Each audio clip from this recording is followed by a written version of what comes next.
गिबियावनो रायजो राजाफोर आंनि इउटुब चेनेलाव आदैखौ बरायनानै लाग्रोबाय। दिनै ब्रैथि खेबनि थाखाय मानो आलादा रायजो बड'लेण्ड सोरजिनो गोनां जाबावखो? जोङो ब्रैथि खेब थामथि खेबनि हिसाबा थालांनाय नङा जोंनि नैबे बैसोआव। जोङो बै समनिफ्राय रमन स्ट्रिटनिफ्राय आन्दलन नांबोयै बर' हारिनि जोङो सिन्था खालायबोनानै जोङो माब्लाबा होबोदों मा होनना बुङो कंग्रेसआव, माब्लाबा होबोबाय जोङो मा होनो UTNLF बै दानाय समाव, बिनि उनाव होबोबाय जोङो नैबे दानि एबसुनि मा होनना बुङो माबा BTC गभर्नमेन्टनि BPFआव आरो नैबे दिनैहाय बन्स दानायजों लोगोसे जोङो बन्स ओंखारबावबाय। खारन जोंनि सक्तिया थिग नङैखाय जोंनियाव गोजोननाय गैया। जोङो बोरायसा जालांनो हागौ, बे दिल्ली गभर्नमेन्टआव दिनै दहरना होनाय बयसा जोंनाव गैलिया। सक्तिफ्रा थिग जायोमोनब्ला खिन्थु जों दिनैनिफ्राय बे सक्ति थिग जानायनिफ्राय जों बे दिल्लीयाव फैनांनाय नङामोन। दानख' दाजाब दंखायो न'खरनिफ्राय बायलांनो हमनाय, गंसे न'खरा लुखांखानायनि उनाव बेरा जिलांनो नागिरनाय, बे जुदि हायानो थिग नङाब्ला, बेराफ्राबो थिग नङाब्ला जों गंसे न'खराव बोरै रायजोखौ मोजां लुखांलांनायनि जोङो टारगेट सिमां जोङो लानाय। ओंखायनो जोंनि सिन्थाधाराया बे जे दानि बिटिआर सक्तिया मोजां जुदि एकदा थिगसैमोनब्ला जोंहा बर'आ आरोबाव गाबनांगौ गैलियामोन।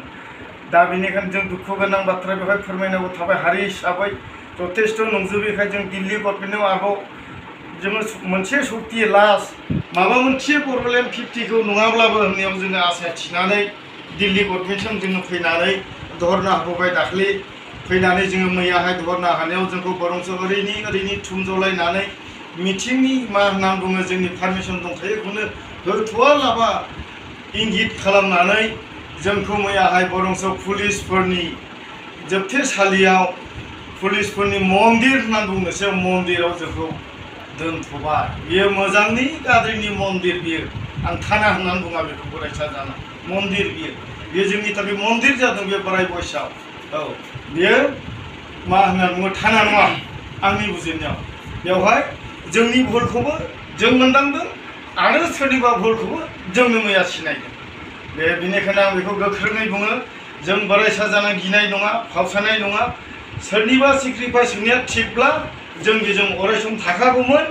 दा थिग नङैखाय जोङो रेनाव रोफोद न'खरखौ लुखांलांनो, हादोरखौ मोजाङै फिसा फिसौनि उननि जोलैनि जोङो सिन्थाधारा खालायनानै सक्तिया बर' हारिनि एथ' दिन जोङो थै होबोबाय, एथ' दिन जोङो श्रमदान खालामबोबाय। दिल्लीयाव दिनै बर' रायजो बिनो फैफानाया आं दिनैसिमाव 6 बार जाबाय।